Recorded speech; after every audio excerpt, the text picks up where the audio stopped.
You know what everyone seems to agree with nowadays? Term limits. Left, right, center, everyone just loves the idea.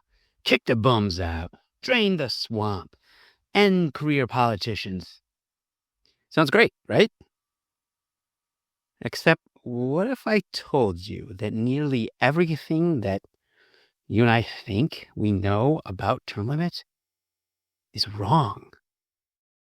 The evidence actually shows that it makes corruption worse, legislators sloppier, and it even hands more power over to special interest.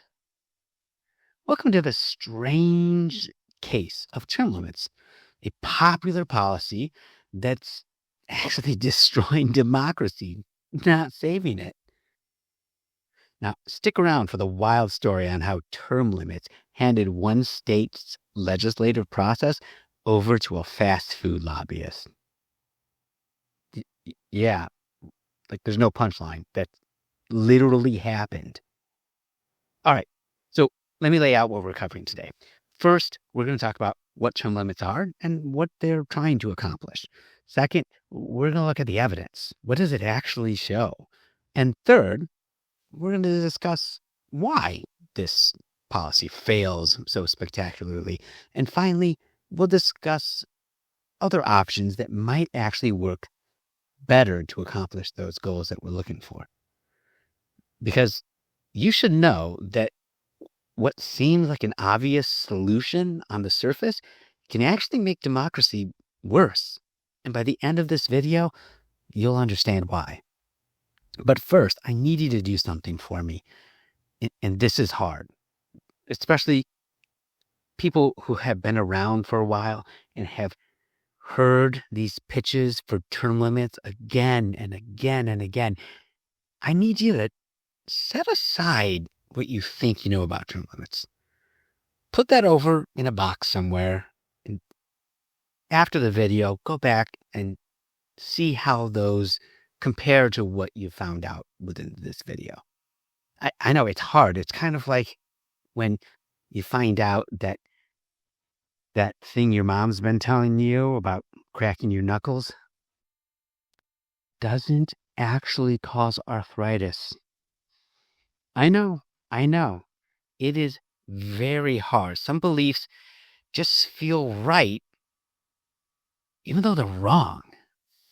So, what are term limits and what are they supposed to accomplish? So here's the sales pitch. Number one, they prevent career politicians who are out of touch. Number two, they reduce corruption by limiting the time that a politician has to build that shady network of lobbyists. Number three, they bring in fresh faces and ideas. And number four, they make legislators more representative of regular people like you and me. And look, I get it. This is tough. When you see someone who's been in Congress since the Carter administration, it's really easy to think, man, maybe we need some new blood in here. Term limits seem like a simple solution. It's like how my Uncle Randy thinks that WD-40 solves all the problems. Squeaky door, WD-40. Computer running slow, WD-40. Marriage on the rocks, WD-40. The problem is that, like Randy's WD-40 solution, sometimes the simplest solution isn't the right one. So now let's look at what term limits actually do when they're implemented. Because we don't have to guess. We have the data. 16 states have imposed legislative term limits. And the results, let's just say if they were a Yelp review, they'd be getting 1 star and a lot of angry comments. Study after study shows the same thing. Number one, increased power of lobbyists and special interest. Number two, decreased institutional knowledge and expertise. Number three, weaker oversight of executive agencies. Number 4, less effective legislation. And number 5, more partisan polarization. Now let's break this down one by one. A landmark study done by the National Conference of State Legislatures found that in term-limited states, lobbyists and special interests became more powerful, not less. Why? Well, when you kick out the experienced lawmakers, you're left with rookies that don't know anything. And guess who's there to help them? Lobbyists. One Michigan legislator put it bluntly. After their state implemented term limits, they said, well, lobbyists are now the institutional knowledge. Let that sink in. We implemented term limits so that special interests wouldn't have as much of an influence. And instead, we literally turned lobbyists into the experts that legislators rely on. It's like trying to reduce smoking by putting Marlboro executives in the CDC. Now let's talk about legislative effectiveness. A comprehensive study by the University of California found that in California's term-limited legislature, the quality and quantity of bills passed significantly declined. Bills were more likely to have technical errors, typos, unintended consequences, and poor implementation plans. That makes sense when you think about it. Imagine if every 6 to 8 years we fired all the doctors or airline pilots and replaced them with people who have never done the job before. Would you want to be a patient or a passenger in that situation? But there's even a bigger problem that you should know about. When legislators write bad laws, guess who steps in? The courts. Studies from states with term limits show significant increase in litigation over poorly written laws. That means judges, who in some states are unelected, end up with more power to interpret and essentially rewrite the legislation. One Michigan judge put it that after term limits, we were seeing laws with contradictory provisions, undefined terms, constitutional problems that would have been caught by experienced lawmakers. This creates a power shift from the legislative branch to the judicial branch. The laws that you thought that your elected officials were making, well, now they're being reshaped by judges instead. And the kicker here is that these judicial interpretations often don't match what the legislators intended. You can even ask them. In one study, researchers found that over 40% of term-limited legislators said that the court interpretations of their laws don't match their original intent. 40%. Now I know what you're thinking. But Congress, they already write terrible laws. Yes, but the evidence shows term limits make it worse, not better. Which brings me to my favorite term limit backfire story.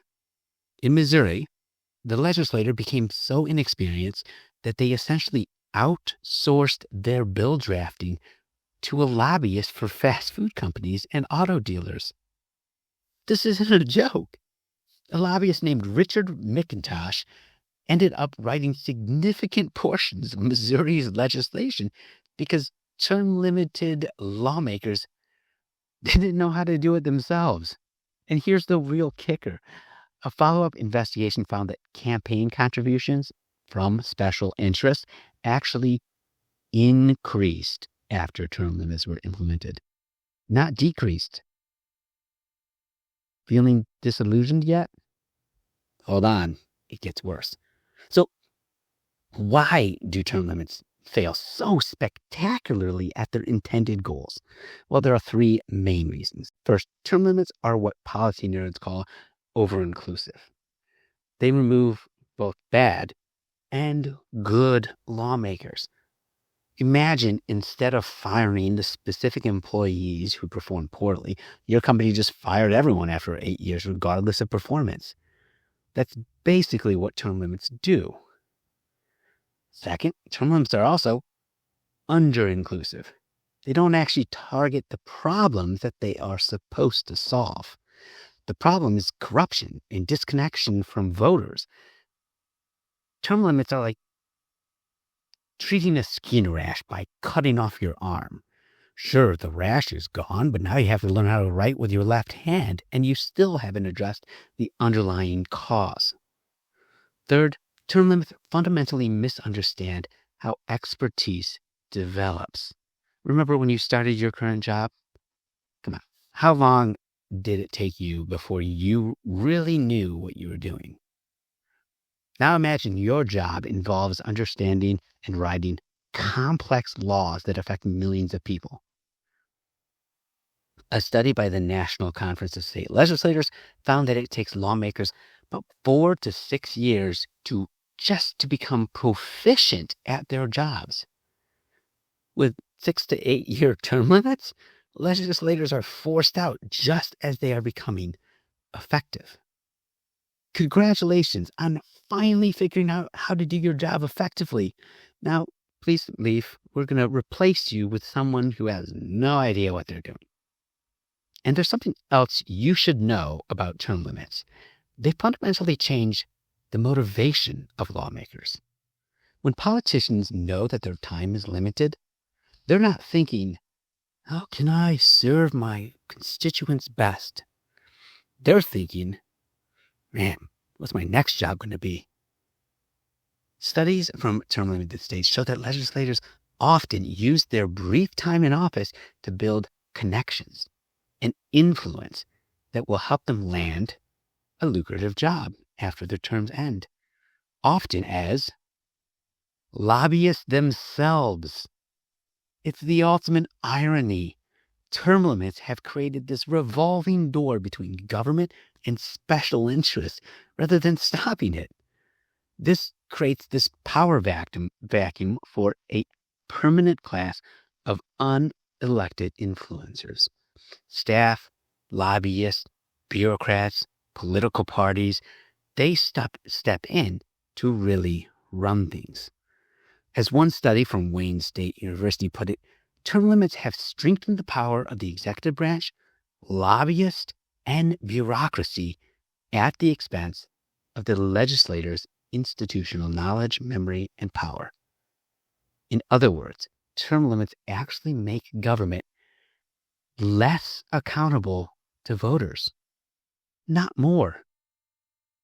So if term limits aren't the answer, what is? Let me suggest some alternatives that might actually address the problems that term limits were supposed to solve. Number one, follow the money, campaign finance reform. Number two, open primaries, and people are going to hate me for this, ranked choice voting to break partisan gridlock. Number three, more transparency in the legislative process. Number four, stronger ethic laws with real enforcement, real teeth. And finally, the most simple solution, vote. Vote out those bad politicians. Of course, there's a reason why these alternatives don't get as much attention as term limits. The lobbyists and special interests actually benefit from term limits, and they fight tooth and nail against meaningful reforms like these. And think about it. Why would the lobbying industry support changes that would actually reduce their influence? They won't. And that's why you'll see them quietly supporting term limits while fighting against reforms that would actually make a difference. And remember, we already have term limits. They're called elections. The problem isn't that we lack a tool to remove bad politicians. It's that our system often protects incumbents from real competition. Gerrymandered districts, closed primaries, and campaign finance loopholes make it harder to challenge incumbents. And those are the real problems that we should be solving. And yet, when everyone proposes these real solutions to these problems, guess who's first in line to fight against them?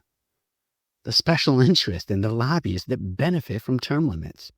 They're perfectly happy with a system that cycles through inexperienced legislators that they have more influence over. If you're angry about career politicians who seem impossible to dislodge, I get it. But term limits are like trying to fix the flat tire by throwing out the engine. You're addressing the wrong problem with a solution that makes it worse. As the old saying says, for every complex problem, there's a solution that's simple, intuitive, and wrong. Term limits are the perfect example. So where does that leave us? The evidence is clear. Term limits not only fail to deliver their promises, they actually make government worse. And this isn't just purely academic. Right now, there's a growing movement, a push for a constitutional convention, and one of its primary goals is to impose term limits on Congress. Several states have already passed resolutions calling for such a convention. The supporters promise term limits will fix Washington, but we've seen from the state experiments, they tell a very different story. Before we make such a massive change to our federal system based on a simplistic solution, we should look at the actual evidence. Term limits are the perfect example of a policy that sounds great, but works terribly. It's like those little shoes with wheels on it that were supposed to make walking easier and just send a whole bunch of people to the ER. Or when Coca-Cola decided to change their formula. Or my brief attempt to style my hair during the pandemic. Some ideas just don't work out as planned. The uncomfortable truth is that governing is complex, and simplistic solutions rarely address complex problems effectively. Term limits give us the satisfaction that we're doing something without the burden of actually solving anything. So next time somebody tells you that term limits are the solution to our political problems, tell them about the mountain of evidence that shows that they make things worse, not better. Just because it's a popular idea doesn't mean it's right. In fact, most popular ideas are wrong, right? A lot of people thought the earth was flat, or you shouldn't swim after eating, or carrots help you see at night. Democracy is messy. There are no quick fixes. But if you want a better government, we need solutions that actually address real problems, not simplistic answers that make us feel good while making government worse. If you found this video informative, make sure to like and subscribe for more myth-busting content about law and politics. Leave a comment letting me know what political common wisdom you'd like me to examine next. And remember, next time someone tells you to support term limits, send them this video. You might just change their mind. Until next time, I'm the Nerdy Attorney, reminding you that in politics, as in life, if something sounds too good to be true, it probably is. Term limits sound great, but they create more problems than they solve. And now you know.